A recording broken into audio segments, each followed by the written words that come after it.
رافضی کو کیا ضرورت پڑی اس چیز کی؟ مصر کے فاطمی رافضی باطنی فرقے کے لوگ، انہوں نے جو ایک کام ایجاد کیا، آج نام نہاد سنی اس کو قرآن سے ثابت کرنے پر تلا ہوا ہے۔ وہ کام، وہ بدعت جس کو رافضی باطنی، جن کے اسلام کی دشمنی ان کی ثابت ہو، وہ ایک کام ایجاد کرے، نبی صلی اللہ علیہ وسلم کی محبت کے نام پر جھوٹے دعوے، اور پھر ایک کام ایجاد کرے۔ جس طرح ماتم کا اجرا کیا انہوں نے، اسی طرح نبی صلی اللہ علیہ وسلم کی عید میلاد کا ایجاد کیا۔ یہ سنی کا کام ہی نہیں ہے۔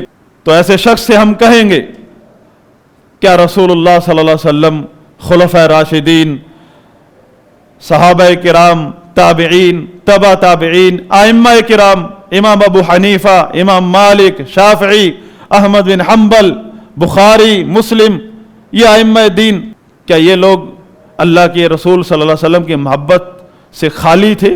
حضرات گرامی، دیکھنے میں یہ بات معمولی لگتی ہے ایک عام آدمی کو، لیکن دین کے اندر ایجادات جہاد کے نام پر، عشق رسول کے نام پر، دفاع اسلام کے نام پر، دفاع صحابہ کے نام پر، کوئی دفاع اہل بیت کے نام پر، کوئی حب علی کے نام پر، یہ سارے دعوے جھوٹے ثابت ہوئے ہیں۔ ہمیشہ ایسے لوگوں نے امت کے اندر تخریب کاری کا کام کیا ہے، اور ان کی یہ جو ایجادات ہیں، یہ بدعات ہیں، آج تک تخریب کاری کے لیے استعمال ہو رہی ہیں۔ اسی لیے نبی صلی اللہ علیہ وسلم کے دور میں آپ غور کریں، نہ کوئی بدعت تھی، نہ کوئی بدعتی کا وجود تھا، لیکن نبی صلی اللہ علیہ وسلم کا کوئی خطبہ اس بات سے خالی نہیں ہے کہ کل بدعت ضلالہ وکل ضلالۃ فی النار۔ اہل بدعت اور اہل بدعت کا اللہ کے نبی صلی اللہ علیہ وسلم اپنے دور میں، اپنی زندگی میں رد کرتے رہے۔ امام مالک رحمہ اللہ فرماتے ہیں، من ابتدع فی الاسلام بدعۃ یراها حسنہ فقد زعم ان محمدا صلی اللہ علیہ وسلم خان الرسالہ، لأن اللہ تعالی یقول اليوم اکملت لکم دینکم واتممت علیکم نعمتی۔ امام مالک رحمہ اللہ فرماتے ہیں کہ جس شخص نے اسلام میں کوئی بھی بدعت ایجاد کی، اور یہ ذہن میں رکھیے، بدعت ہمیشہ دین کے نام پر ہوتی ہے۔ بدعتی سارے دیندار ہوتے ہیں، مذہبی طبقہ ہوتا ہے، عام لوگوں میں شمار نہیں ہوتا بدعتیوں کا، اور بدعت دین کا کوئی نہ کوئی نعرہ ہوتا ہے۔ امام مالک رحمہ اللہ فرماتے ہیں، جس شخص نے بھی دین میں کوئی بدعت ایجاد کی اسلام کے اندر، اور اسے وہ حسنتاً بدعت حسنہ سمجھتا ہے، یعنی اچھا کام ہے، یہ کیا حرج ہے اس میں، بلکہ اس کا تقاضا ہے آج، فرماتے ہیں اس شخص کا خیال ہے کہ نبی صلی اللہ علیہ وسلم نے اللہ کی رسالت میں نعوذ باللہ خیانت کی ہے۔ اب یہ دیکھیں، ہم کہتے ہیں کیا حرج ہے، کیا حرج ہو گیا اس میں، چھوڑو فرقہ واریت تو آپ پھیلا رہے ہیں، یعنی یہ فرقہ واریت ہو گئی۔ سیدہ عائشہ رضی اللہ عنہ نے کیا کہا؟ اللہ پر بہت بڑا بہتان باندھا اس شخص نے۔ امام مالک کیا فرما رہے ہیں؟ اللہ کے رسول پر خیانت کا اس نے نظریہ رکھ لیا ہے، اس کا خیال ہے کہ نبی صلی اللہ علیہ وسلم نے نعوذ باللہ رسالت میں خیانت فرمائی ہے، کہ آج ضرورت پڑ گئی حضرت جی کو فتویٰ دینے کی۔ یہ بدعت کا دروازہ جب بھی کھلتا ہے جہنم کو لے جاتا ہے، لوگوں کے بڑے گروہ کو۔ اللہ تعالیٰ کا فرمان ہے، نُوَلِّهِ مَا تَوَلَّى وَنُصْلِهِ جَهَنَّمَ وَسَاءَتْ مَصِيرًا وَمَن يُشَاقِقِ الرَّسُولَ مِن بَعْدِ مَا تَبَيَّنَ لَهُ الْهُدَى وَيَتَّبِعْ غَيْرَ سَبِيلِ الْمُؤْمِنِينَ۔ ہدایت واضح ہونے کے بعد رسول کی مخالفت کرتا ہے جو شخص بھی، وَيَتَّبِعْ غَيْرَ سَبِيلِ الْمُؤْمِنِينَ، اور مومنین صحابہ کرام کا راستہ چھوڑ کر کسی اور راستے کو اتباع بنا لیتا ہے، مسلک بنا لیتا ہے۔ رسول کی ہدایت کیا ہے؟ نبی سے محبت کرنا ایمان کا حصہ ہے، نبی صلی اللہ علیہ وسلم سے محبت کرنا فرض عین ہے۔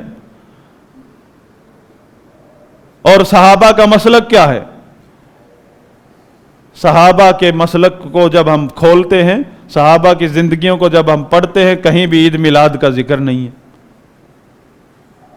کہیں بھی اس طرح کی محفلوں کا ذکر نہیں ہے، کہیں بھی ماتموں کا ذکر نہیں ہے، تو سبیل المومنین کیا ہوئی؟ ایک تو بدعت ایجاد کی کہ صحابہ سے ہٹ کر کوئی زیادہ عاشق رسول بن کر دکھایا، اور چیزیں ایجاد کر دی دین کے نام پر، پھر فتویٰ لگایا کہ جو ہمارے ساتھ نہیں ہے وہ شیطان کے ساتھ ہے، پھر امت کی تکفیر کرنے کی طرف دوڑ پڑے۔ پہلے تو بدعت ایجاد کی، پہلے تو آپ جرم کے مرتکب ہوئے دین کے اندر، اور آپ کے بارے میں صحابہ تابعین ائمہ کا کیا فرمان ہے اس کی کوئی پرواہ نہیں کی، الٹا ان لوگوں پر شیطان کا ساتھی ہونے کا الزام لگایا جو صحابہ کے مسلک کو پکڑ کے ٹھہرے ہوئے ہیں۔ اللہ کے رسول کی محبت کا انکار کرنا ایک عام سا مسلمان بھی ہم تصور نہیں کر سکتے۔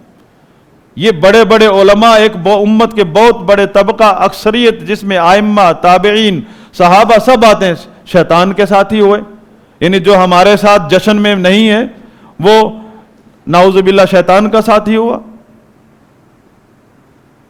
رسول اللہ صلی اللہ علیہ وسلم کی وفات ہو رہی ہے 12 ربیع الاول کو، جس میں کسی کا اختلاف نہیں ہے، صحابہ کرام اتنے غم میں نڈھال ہیں، اور تمہیں جشن منانے کی پڑی، اور پھر الٹا ہمیں ان لوگوں کو کہتے ہیں جو صحابہ کے طریقے پر چلنا چاہتے ہیں کہ شیطان کے ساتھ ہیں۔ کتنی بڑی تخریب کاری ہے یہ امت کے اندر، کتنی بڑی یہ جرأت ہے کہ پہلے دین کے اندر ایجادات کرتے ہو، اور پھر جو تمہارے ساتھ نہ چلے وہ جہاد کا منکر، وہ عاشق رسول نہیں، وہ یہ نہیں، وہ نہیں، وہ مومن نہیں، بالآخر وہ شیطان کا ساتھی ہے۔ امت اسلامیہ کے اندر ایسے لوگوں نے ہمیشہ تخریب کاری کی ہے، ہمیشہ تفرقہ پھیلایا ہے۔ تفرقہ یہ نہیں ہے کہ بدعت کو بدعت کہنا، شرک کو شرک کہنا، کفر کو کفر کہنا، یہ تو فرض ہے، اسلام ہے۔ تفرقہ یہ ہے کہ اسلام کے اندر کچھ بھیڑیے گھس آئے اور مسلمانوں کے ایمان پر حملے کر رہے ہوں، اور ہائی جیک کر کے جہنم کے راستے پر لگا رہے ہوں، ان کو ان کے حال پر چھوڑ دیا جائے، وہ بھی مجرم، چاہے وہ خود ایسا کام نہ کرتا ہو، اور وہ تو ہیں تخریب کار جو ایسا کر رہے ہیں۔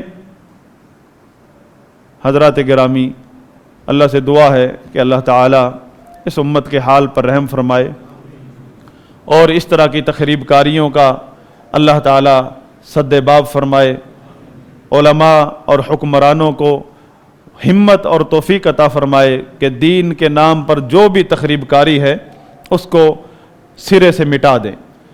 علماء اپنا حق ادا کریں، فرض ادا کریں، حکمران اپنا فرض ادا کریں، تو یہ سب کچھ ختم ہو سکتا ہے۔